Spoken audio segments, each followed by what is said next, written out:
Morning students.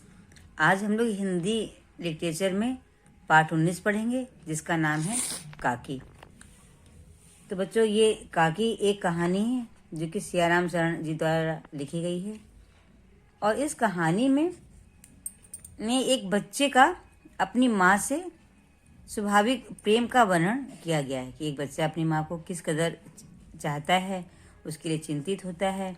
तो वही इस कहानी में सियाराम शरण जी ने लिखा है। तो इस कहानी में लेखक ने इसका बहुत ही मार्मिक रूप से चित्रण किया है और बाल मनोविज्ञान पर आधारित ये एक कारुणिक कहानी है और जिसमें कि बच्चे के जीवन में माँ के महत्व को बताया गया है कि एक बच्चे के जीवन में माँ का क्या महत्व होता है। तो बहुत ही अच्छी सी कहानी बच्चों। तो आइए हम इसे पढ़ते हैं कि ये कहानी की बात है कि कब की कहानी है। तो सुनिए कि उस दिन बड़े सवेरे शामू की नींद खुली तो उसने देखा घर भर में कोहराम मचा हुआ है। उसकी माँ नीचे से ऊपर तक एक कपड़ा ओढ़े हुए कम्बल पर भूमि शयन कर रही है और घर के सब लोग उसे घेर कर बड़े करुण स्वर में विलाप कर रहे हैं। ये बच्चों, ये जो पैराग्राफ है इसमें बताया गया है कि वो जो श्यामू छोटा बच्चा है, एक सुबह जब वो उठा, उसकी आँख खोली तो उसने देखा कि पूरे घर में कोहराम मचा हुआ, मतलब कि सब लोग रो रहे हैं, चिल्ला रहे हैं। और उसने देखा कि जो उसकी माँ है उसको ज़मीन पर लिटाया गया है और वे पूरा शरीर उसका कपड़े से ढका हुआ है। भूमि मतलब ज़मीन पर, उस पर वो सो रही है। तो वो तो जो श्यामू था वो मासूम बच्चा था, उसे कुछ नहीं पता कि ऐसा क्यों किया गया है। उसको लगा कि ज़मीन पर उसकी माँ को सुला दिया गया है, तो उसकी समझ में कुछ नहीं आ रहा था। और घर के जो लोग थे वो उसको घेर करके बहुत विलाप कर रहे थे, रो रहे थे, क्योंकि उसकी माँ की मृत्यु हो चुकी थी। लेकिन यह बात श्यामू, जो कि एक बालक था, उसे नहीं पता थी। तो उससे कुछ समझ में नहीं आ रहा था कि क्यों लोग रो रहे हैं। उसकी माँ तो ज़मीन में सो रही है, उसे कुछ नहीं पता कि ऐसा ये क्यों हो रहा है। फिर वो ये सब देख रहा था। उसके बाद आगे क्या हुआ कि लोग जब उसकी माँ को शमशान ले जाने के लिए उठाने लगे, तब शामू ने बड़ा उपद्रव मचाया। जब लोग उसको ले जाने लगे तो उसने बहुत बहुत बवाल किया कि नहीं ले जाने देंगे, क्योंकि कोई भी बच्चा अपनी माँ को ऐसे उठा करके ले जाने नहीं देगा। तो वो मना कर रहा था, रोने लगा। लोगों के हाथ से लोग उसको पकड़ने लगे बच्चों को, तो लोगों के हाथ से छूटकर वह माँ के ऊपर जा गिरा और बोला, काकी सो रही है, इसे इस तरह उठाकर कहाँ ले जा रहे हो? मैं इसे नहीं ले जाने दूंगा। श्यामू अपनी माँ को काकी बुलाता था। तो वो उन लोगों से कहने लगा कि ये तो सो रही है, तो सोते हुए कहाँ लेकर के इसको तुम लोग जा रहे हो? और वो उसको उठा करके नहीं ले जाने जो दे रहा था, रोने लगा कि मेरी माँ को इस तरह से मत ले जाओ। ये बच्चे के मासूम और उसके भोलेपन का ही तो बात है, क्योंकि उसको पता ही नहीं था कि उसकी माँ की मृत्यु हो चुकी है और उसको लोग ले करके जा रहे हैं। तो वो रोने लगा और उसको नहीं ले जाने जो दे रहा था। तो जो बड़े लोग थे, घर के लोगों ने उसे बड़ी कठिनता से उसे वहाँ से हटाया। काकी के अग्नि संस्कार में भी वह नहीं जा सका। एक दासी राम राम करके उसे घर में ही संभाले रही और वो अपनी माँ के अंतिम संस्कार में घाट पर भी नहीं जा पाया, क्योंकि बहुत छोटा था, रो रहा था।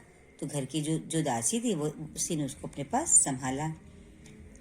यद्यपि बुद्धिमान गुरुजनों ने उसे विश्वास दिलाया कि उसकी काकी उसके मामा के यहाँ गई है, परंतु यह बात उससे छिपी न रह सकी कि काकी और कहीं नहीं, ऊपर राम के यहाँ गई है।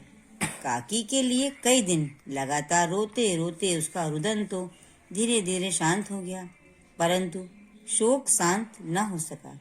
वह प्रायः अकेला बैठा बैठा शून्य मन से आकाश की ओर ताका करता। घर के जो बड़े लोग थे उन्होंने उसको समझाया कि बेटा, तुम्हारी जो काकी है, यानी अपनी माँ को वो काकी बुलाता था, कि बेटा तुम्हारी जो काकी है वो मामा के घर गई है और तुम मत रहो, परेशान मत हो। लेकिन फिर धीमे धीमे वो बात इससे नहीं छिपी रह सकी कि काकी मामा के घर तो नहीं गई है, बल्कि वो ऊपर राम के यहाँ गई है, मतलब भगवान के पास चली गई है। तो अपनी काकी के लिए, मतलब काकी मतलब उसकी माँ, उसके लिए वो कई दिन तक लगातार रोता रहा। और फिर रोते रोते धीरे धीरे वो मन उसका शांत हुआ। लेकिन उसका जो मन के अंदर का जो शोक था, दुख था, वो नहीं शांत हो सका। और वो प्रायः अकेला बैठ कर के शून्य मन से, मतलब कि बिना कुछ सोचे मन में आकाश की ओर ताका करता था। क्योंकि लोग कहते हैं ना कि भगवान ऊपर रहते हैं, भगवान ऊपर हैं, तो वो ऊपर ताका करता था कि शायद मेरी माँ वहीं आकाश में भगवान के पास गई है।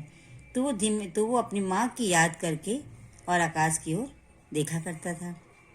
एक दिन उसने ऊपर एक पतंग उड़ती देखी, तो ना जाने क्या सोचकर उसका हृदय एकदम खिल उठा। पिता के पास जाकर बोला, काका मुझे एक पतंग मंगा दो, अभी मंगा दो। तो जब उसने आकाश में पतंग देखी तो उसने अपने पापा से कहा कि पापा मुझे भी एक पतंग मंगा दो और अभी मंगा दो। तो पत्नी की मृत्यु के बाद से जो विश्वेश्वर बहुत अनमने से रहते थे, विश्वेश्वर श्यामू के पिता का नाम है। तो जब उनकी पत्नी की डेथ हो गई थी तो वो बहुत दुखी रहते थे। तो उन्होंने उससे कहा कि अच्छा बेटा, अच्छा मंगा दूंगा। कहकर वे उदास भाव से कहीं और चले गए। बेटे की पतंग मंगाने पर उन्होंने बोला अच्छा मंगा दूंगा, और वो कहीं वो अनमने मन से चले गए, क्योंकि उनका भी मन अच्छा नहीं था, उनकी पत्नी की मृत्यु हो चुकी थी। श्यामू पतंग के लिए बहुत उत्कंठित था। श्यामू जो था वो पतंग मंगाने के लिए बहुत ही मतलब उत्सुक था, अधीर था, कि उसको लग रहा था कि बहुत ही जल्दी उसके पास पतंग आ जाए। वह अपनी इच्छा किसी तरह ना रोक सका। एक जगह खूंटी पर विश्वेश्वर का कोट टंगा था। इधर उधर देखकर उसके पास एक स्टूल सरकाकर देख रखा और ऊपर चढ़कर कोट की जेबें टटोली। एक चवन्नी पाकर वह तुरंत वहां से भाग गया। श्यामू को पतंग के लिए इतनी ज्यादा उत्सुकता थी कि वह अपने पापा से उसने कहा था तो पैसे का इंतजार वो नहीं कर पा रहा था। उसने क्या किया कि एक दिन जो है वो खूंटी पर उसके पापा का, जिनका नाम विश्वेश्वर था, उनका कोट टंगा था। तो उसने इधर उधर देखा कि कोई है तो नहीं, और स्टूल और कोट के पास स्टूल ले गया। स्टूल पर खड़े होकर के उसने कोट की जेब में हाथ डाला। तो जब उसने जेब टटोली तो उसमें एक उसे चवन्नी मिल गई। ठीक है, जब चवन्नी मिल गई, चवन्नी मतलब 4 आना होता है, जो कि 1 रुपए का चौथाई भाग होता है। अब आप लोग को देखने को नहीं मिलेगा, लेकिन पहले ये चवन्नी चलती थी, चवन्नी अठन्नी, है ना।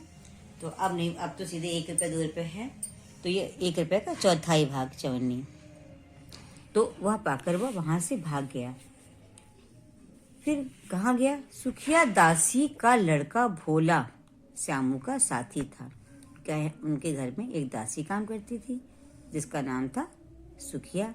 तो सुखिया दासी का जो लड़का था भोला, वो श्यामू का साथी था। श्यामू ने उसे चवन्नी देकर कहा, अपनी जीजी से कहकर गुपचुप एक पतंग और डोर मंगा दो।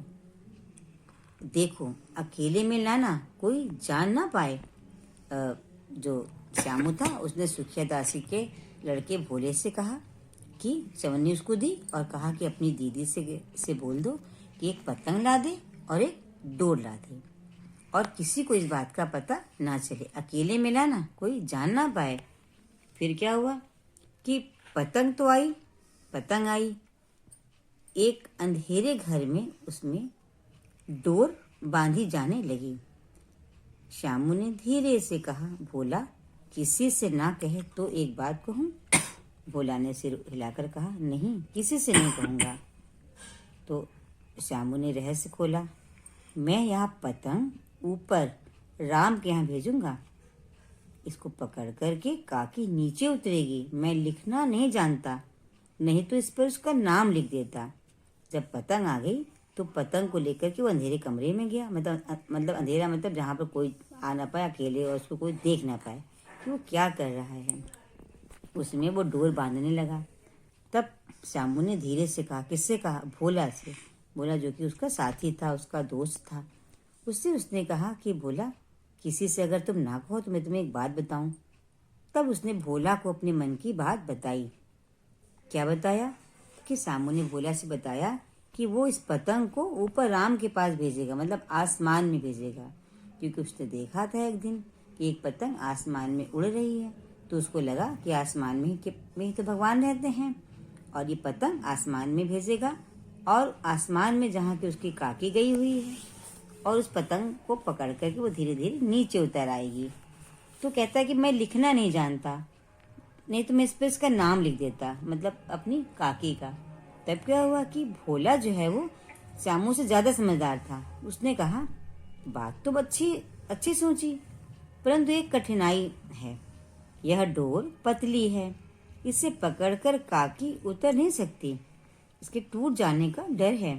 श्यामू ने कहा कि भाई ये भोला ने श्यामू से बोला, भोला थोड़ा बड़ा था श्यामू से और थोड़ा समझदार था। तो उसने कहा, भाई ये बात तो तुमने अच्छी सोची है, लेकिन कठिनाई ये है, दिक्कत ये है कि डोर पतली है और इसको पकड़ कर अगर काकी उतरेंगी तो डोर टूट जाएगी, और टूट जाएंगी तो फिर कैसे आ पाएंगी। तो पतंग में हम लोग मोटी रस्सी बांध दें तो ठीक हो जाएगा। तो बच्चों, आज हम लोग यहीं तक पाठ पढ़ते हैं, इसके आगे का हम लोग कल पढ़ेंगे। और आप सभी को हैप्पी न्यू ईयर। आज 1 तारीख है, तो आप सभी को नव वर्ष की बहुत बहुत हार्दिक शुभकामनाएं। ओके बच्चों, बाय।